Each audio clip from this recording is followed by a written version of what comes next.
அளவற்ற அருளாளனும் நிகரற்ற அன்புடுமாகிய வல்ல இறைவனுடைய பெயரால் ஆரம்பம் செய்கின்றேன். பாபர் மசூதி இடிக்கப்பட்ட டிசம்பர் 6 பயங்கரவாத எதிர்ப்பு நாளில் மக்களின் வாழ்வுரிமை, வாக்குரிமை, வழிபாட்டு உரிமை உள்ளிட்ட அரசியல் சாசனம் தந்துள்ள அனைத்து உரிமைகளையும் பாதுகாத்திட தமிழ்நாடு முஸ்லிம் முன்னேற்ற கழகத்தின் சார்பில் இங்கே அதனுடைய பொதுச் செயலாளர் பேராசிரியர் காஜா கனி அவர்கள் தலைமையில் நடைபெறக்கூடிய ஆர்ப்பாட்டம், இதே போன்று தமிழ்நாடு முழுவதும் இந்த ஆர்ப்பாட்டம் நடைபெறுகின்றது. இந்த ஆர்ப்பாட்டம் தமிழகம் முழுவதும் நடைபெறக்கூடிய இந்த ஆர்ப்பாட்டத்தினுடைய கோரிக்கைகள் நிறைவேறவும், ஆர்ப்பாட்டத்திற்கு வருகை தந்து செல்லக்கூடிய சகோதரிகள் சகோதரர்கள் அனைவர்களுக்கும் வல்ல இறைவன் அதற்கு நன்மை அளிக்க துவா செய்கின்றேன். திராவிட முன்னேற்ற கழகத்தினுடைய தலைமையிலான தோழமை கட்சி தோழர்கள் தலைவர்கள் தமிழ்நாடு முழுவதும் இதுபோன்ற நிகழ்வுகளை கலந்து கொண்டு இருக்கின்றார்கள். அவர்களுக்கும் தமிழ்நாடு முஸ்லிம் முன்னேற்ற கழகத்தின் தலைமையின் சார்பாக நன்றியை தெரிவி. அயோத்தியில் பாபர் மஸ்ஜித் இடிக்கப்பட்ட தினமான டிசம்பர் 6 பயங்கரவாத எதிர்ப்பு நாளில் தமிழ்நாடு முஸ்லிம் முன்னேற்ற கழகத்தின் சார்பில் மக்களின் வாழ்வுரிமை, வாக்குரிமை, வழிபாட்டு உரிமையை பாதுகாக்க வலியுறுத்தி சென்னை எழும்பூரில் மாபெரும் கண்டன ஆர்ப்பாட்டம் நடைபெற்றது. இந்த ஆர்ப்பாட்டத்திற்கு தமிழ்நாடு முஸ்லிம் முன்னேற்ற கழகத்தின் மாநில தலைவர் திரு காஜா கனி தலைமை தாங்கினார்.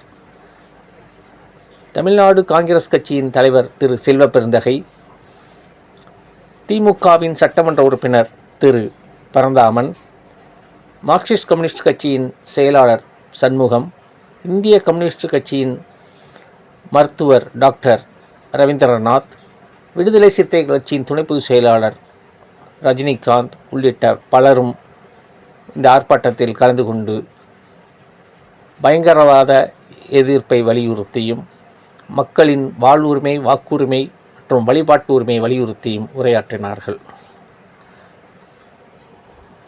ஆண்கள், பெண்கள் என நூற்றுக்கணக்கானோர் கலந்து கொண்ட இந்த ஆர்ப்பாட்டத்தில் மக்களின் வாழ்வுரிமை, வழிபாட்டு உரிமை, வாக்குரிமையை வலியுறுத்தி கோஷங்கள் எழுப்பப்பட்டன.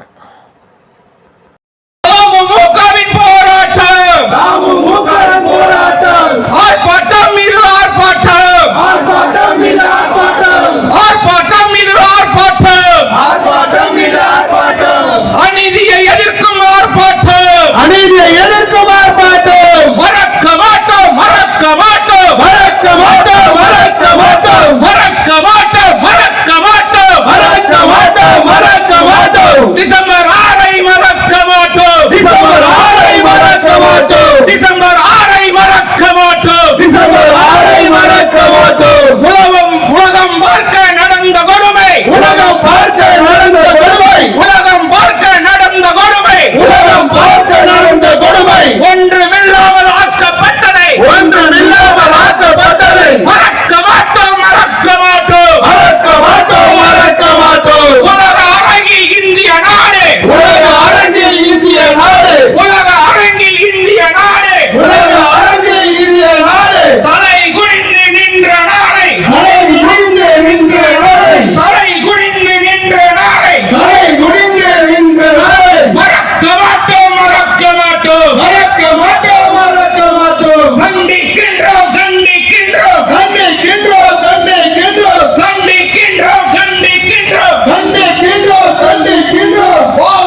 இந்தியாவில் மதவாத அரசியலை உருவாக்கி முஸ்லிம்களை இந்துக்களை பிளவுபடுத்தி இந்தியாவில் எதிர்காலத்தில் ஒரு இந்து ராஷ்டிராவை உருவாக்க வேண்டிய நோக்கத்தோடு இன்றைக்கு RSS, பிஜேபி, சங் பரிவார் அமைப்புகள் எல்லாம் செயல்பட்டு கொண்டிருக்கின்றன. அந்த நோக்கத்தில் தான் இந்தியாவில் முஸ்லிம்களுடைய வழிபாட்டு தலங்கள் ஒவ்வொன்றாக குறிவைத்து தாக்கி வருகிறார்கள், அழித்து வருகிறார்கள். அதை ஏற்க முடியாது. அது தடுத்து நிறுத்தப்பட வேண்டும். அன்றைக்கு பாபர் மசூதியை இடித்தார்கள். அதுவும் நீதிமன்ற தீர்ப்பை மீறியதுதான். இன்றைக்கு திருப்பரங்குன்றத்தில் வழக்கமாக தீபம் ஏற்றுகிற இடத்திற்கு பதிலாக புதிதாக ஒரு இடத்திலே தீபம் ஏற்ற வேண்டும் என்கிற ஒரு தீர்ப்பை உயர்நீதிமன்றம் வழங்கியது. இங்கேயும் உயர்நீதிமன்றத்தினுடைய அந்த தீர்ப்பு என்பது மீறப்பட்டது. அங்கே உத்தரப்பிரதேசத்தில் மீறப்பட்டது மசூதியை இடிப்பதற்காக. இங்கே உயர்நீதிமன்றத்தினுடைய தீர்ப்பு மீறப்பட்டது சிக்கந்தர் தர்காவை பாதுகாப்பதற்காக. ஆகவே இரண்டுமே நீதிமன்ற தீர்ப்பை மீறியதுதான். ஆனால் என்ன நோக்கத்திற்காக நீதிமன்ற தீர்ப்பு உத்தரவு மீறப்படுகிறது என்பதை அருள் கூர்ந்து நீங்கள் ஒப்பிட்டு பார்க்க வேண்டும். மாண்பை, நீதிபதிகளுடைய மாண்பை பாதுகாக்க வேண்டியது நீதிபதிகளுக்கு முதன்மையான பங்கு இருக்கிறது. நீதிபதிகள் அளிக்கக்கூடிய தீர்ப்பு எல்லாமே ஏற்கத்தக்கதா? தீர்ப்பை விமர்சிக்கலாம் என்று உச்ச நீதிமன்றம் பல்வேறு சந்தர்ப்பங்களில் மீண்டும் மீண்டும் சொல்லி இருக்கிறது. ஆகவே தீர்ப்பு என்பது விமர்சனத்திற்கு அப்பாற்பட்டதல்ல. நாங்கள் எங்களுடைய உரிமையை கேட்கிறோம். எங்களுடைய வாழ்வாதாரம், வாழ்வுரிமை, எங்களுடைய வாக்குரிமை, எங்களுடைய வழிபாட்டு உரிமை எல்லோரும் பேசினார்கள். பாபர் மசூதியை ஏன் 6ஆம் தேதி இடித்தீர்கள்? இஸ்லாமிய மக்களும் பட்டியலின மக்களும் ஒருவரோடு பிணைந்து வாழ்ந்து கொண்டு இருக்கிறார்கள். இந்த ஒற்றுமையை சீர்குலைக்க வேண்டும். ஆனால் மக்கள் எழுச்சியோடு தலை நிமிர்ந்து நாங்கள் பாபர் மசூதியை இடித்த நாளை தொடர்ந்து நாங்கள் போராட்டம் நடத்துவோம், கவனத்தை ஈர்ப்போம், உங்களுக்கு எதிராக நாங்கள் முழங்குவோம், புரட்சியாளர் அம்பேத்கருக்கு நினைவேந்தலையும் நாங்கள் அனுஷ்டிப்போம் என்று தொடர்ந்து மக்கள் களத்திலே இருக்கிறார்கள். ஆண்டுதோறும் நடத்தப்படுகிற இந்த கண்டன ஆர்ப்பாட்டத்திற்கு, பொதுக்கூட்டத்திற்கு திராவிட முன்னேற்ற கழகத்தின் சார்பாக இந்த இயக்கத்தினுடைய தலைவர் பேராசிரியர் ஜவஹர்லால் அவர்கள் கழகத்தினுடைய தலைவர் தமிழ்நாட்டினுடைய முதலமைச்சர் அவரிடத்திலே திராவிட முன்னேற்ற கழகத்தின் சார்பில் பங்கு பெறுவதற்கு, கழகத்தின் சார்பில் பங்கு பெறுவதற்கு நீங்கள் தலைவர்களை அனுப்ப வேண்டும் என்று வைத்த கோரிக்கையின் அடிப்படையில் இது எழும்பூரில் நடைபெறுகிறது. எனவே அந்த சட்டமன்ற உறுப்பினரே கலந்து கொள்வார் என்று திராவிட முன்னேற்ற கழகத்தின் பிரதிநிதியாக, கழகத் தலைவருடைய பிரதிநிதியாக உங்கள் முன்னால் நின்று உரையாற்றுவதில் நான் மகிழ்ச்சி அடைகிறேன். இன்றைக்கு உரையாற்றுவது ஒரு மகிழ்ச்சி என்றாலும் கூட, ஆனால் ஒரு பெரும் துக்கம்தான் இவற்றை குறிப்பிட்டு சொல்ல வேண்டும். டிசம்பர் 6 அன்று பாபர் மசூதியை இடிக்கப்பட்டதை இந்தியாவில் இருக்கக்கூடிய எந்த மாநிலங்கள் அவற்றை கண்டித்து போராட்டம் நடத்துகிறதோ இல்லையோ, தமிழ்நாடுதான் 1992 இது இடிக்கப்பட்ட ஆண்டிலிருந்து இன்று வரை ஏறத்தாழ 30-35 ஆண்டு காலம் போராட்டத்தை நடத்துகிற ஒரே மாநிலம் தமிழ்நாடுதான் என்பதை நாம் இங்கே குறிப்பிட விரும்புகிறேன். டிசம்பர் 6ஆம் தேதி 1992 பாபர் மசூதி இடிக்கப்பட்டது என்று நாம் சொல்லுகிறோம். ஒரு பெரும் வரலாற்று சிறப்புமிக்க ஒரு மசூதியை இடிப்பதற்கு ஒரு நாளை குறிக்கிறார்கள் சங்கிகள் என்றால் அந்த நாள் வெறும் சாதாரண நாள் அல்ல. டிசம்பர் மாதம் எத்தனையோ நாட்கள் இருக்கிறது, ஏன் 12 மாதங்களில் எத்தனையோ நாட்கள் இருக்கிறது. ஆனால் டிசம்பர் 6ஐ தேர்வு செய்வதற்கான காரணம் என்ன? டிசம்பர் 6 நம்மளை எல்லாம் ஆளாக்கி அரசியலமைப்பு சட்டத்தை தந்த அண்ணல் அம்பேத்கர் அவர்களுடைய நினைவு தினம். அண்ணல் அம்பேத்கருடைய நினைவு தினத்தை தேர்வு செய்வதற்கான காரணம் என்ன? எந்த அம்பேத்கர் அவர்கள் மதசார்பற்ற செக்யூலர் டெமோக்ராட்டிக் அரசியல் சாசனத்தை, கான்ஸ்டிடியூஷனை கொடுத்தாரோ, அந்த அரசியல் சாசனத்தை மத நல்லிணக்கம், மதசார்பற்ற ஒரு நாடு இந்திய நாடு என்று அரசியல் சாசனத்திலே குறிப்பிட்டு சொன்னாரோ அன்றிலிருந்து ஆர்எஸ்எஸ்ஸிற்கு அதை ஏற்றுக்கொள்ள முடியாமல், அதை சகித்துக் கொள்ள முடியாமல், இந்திய அரசியல் சாசனம் என்பது இந்தியாவுடைய கலாச்சாரத்திற்கும் நெறிமுறைக்கும் எதிரானது என்று ஆர்எஸ்எஸ் அமைப்பு தங்களுடைய ஆர்கனைசர்ஸ் இதழிலே இந்திய அரசியலமைப்பு சட்டம் நடைமுறைக்கு வந்தவுடன் கட்டுரை எழுதியது. காங்கிரஸ் கட்சியும் திராவிட முன்னேற்ற கழகமும் இடதுசாரிகளும் விடுதலை சிறுத்தைகளும் மனிதநேய மக்கள் கட்சியும் ஒரே வரிசையில் நெருக்கமாக அமர்ந்து இது சாதாரண வரிசை அல்ல, பயங்கரவாதத்து பாசிசத்துக்கு எதிரான படை வரிசை என்பதை பறைசாற்றி இருக்கிறார்கள். அந்த தளத்தை தமிழ்நாடு முஸ்லிம் முன்னேற்ற கழகம் இங்கே அமைத்து தந்திருக்கின்றது. மலையில் தீப்பிடிக்க நினைக்கிறார்கள். திருப்பரங்குன்றத்திலே தீயை ஏற்றலாம், தீபம் ஏற்ற வேண்டாம், தீப்பந்தத்தை ஏற்றுவோம், அதில் தமிழ்நாட்டின் ஒற்றுமையை கருக்குவோம் என்று நினைக்கிறார்கள். அதனால்தான் நம்முடைய போராட்டத்தின் அழைப்பிலேயே இடித்தோர் எண்ணம் கருக, எல்லோரும் திரண்டு வருக என்று அழைத்திருக்கின்றோம்.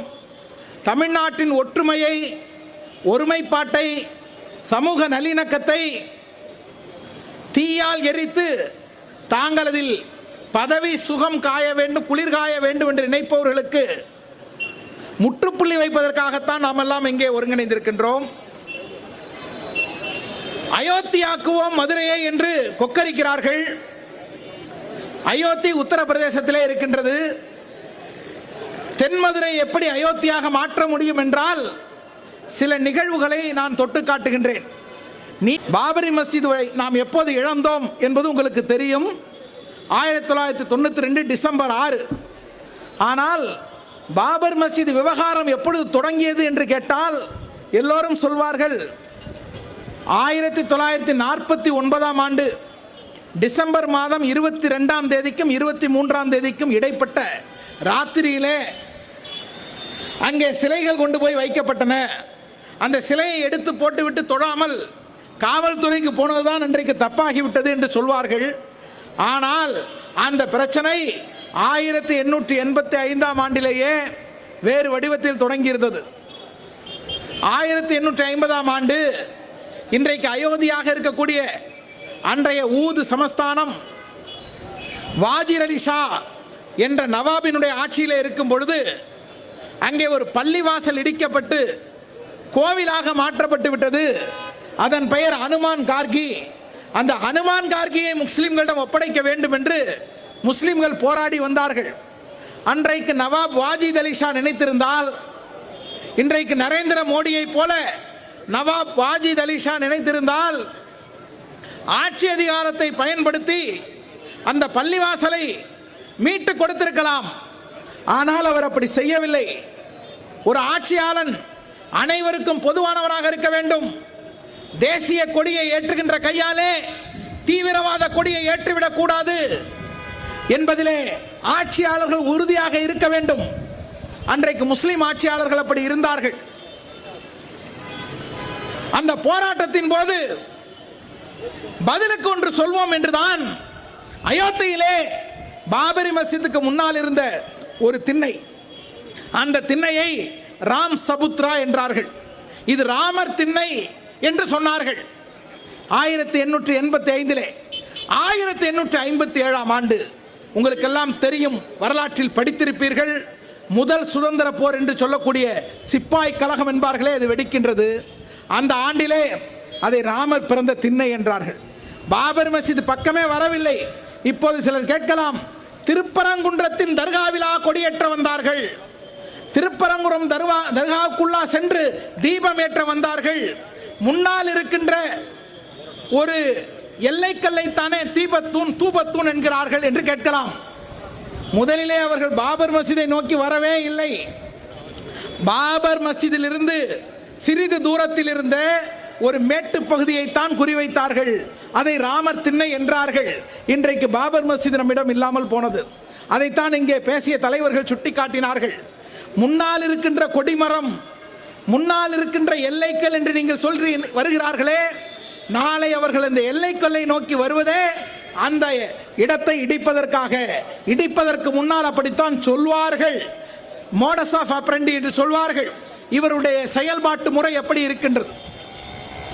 ராமர் திண்ணை 1858 ஆண்டு ராமர் திண்ணை என்று அவர்கள் சொன்ன இடத்திற்கும் பாபர் மசீதுக்கும் இடையிலே பிரிட்டிஷ் அரசாங்கம் ஒரு சுவர் எழுப்பியது. இப்போது எந்த ஆதாரமும் இல்லாத அந்த ராமர் திண்ணைக்கு அரசாங்கமே ஒரு ஆதாரத்தை கொடுத்து விட்டது. பிறகு அது மெல்ல மெல்ல வளர்ந்துதான் 1949 டிசம்பர் 22க்கும் 23க்கும் இடைப்பட்ட ராத்திரியிலே பள்ளிவாசலுக்குள் திருட்டுத்தனமாக புகுந்து மிம்பரிலே அவர்கள் பாலராமர் சிலைகளை வைத்துவிட்டு ராமர் தன் பிறந்த இடத்திலே எழுந்தருளி விட்டார் என்று சொன்னார்கள். அருமை சகோதரர்களே, அறிஞர் அண்ணா சொல்வார், எங்கள் இயக்கத்தின் கூட்டங்கள் எல்லாம் மாலை நேரத்து கல்லூரிகள் என்று. இன்றைக்கு இது காலை நேரத்து கல்லூரியாக குறிப்பிடுத்துக் கொள்ளுங்கள். தமிழ்நாடு முஸ்லிம் முன்னேற்ற கழகம் என்பது வெறியை தூண்டுகின்ற அமைப்பு அல்ல. இந்தியாவிலேயே, ஏன் ஆசியாவிலேயே 250 அவசர ஊர்திகளை வைத்து அனைத்து மக்களுக்கும் சேவை செய்கின்ற இயக்கம். கடும் மழை வந்தால், வெள்ளம் வந்தால், புயல் வந்தால், கொரோனா போன்ற கொடிய நோய் தொற்று வந்தால் தங்கள் உயிரை பணயம் வைத்து பிற உயிர்களை காப்பாற்றுகின்றவர்களை கொண்டிருக்கின்ற இயக்கம்.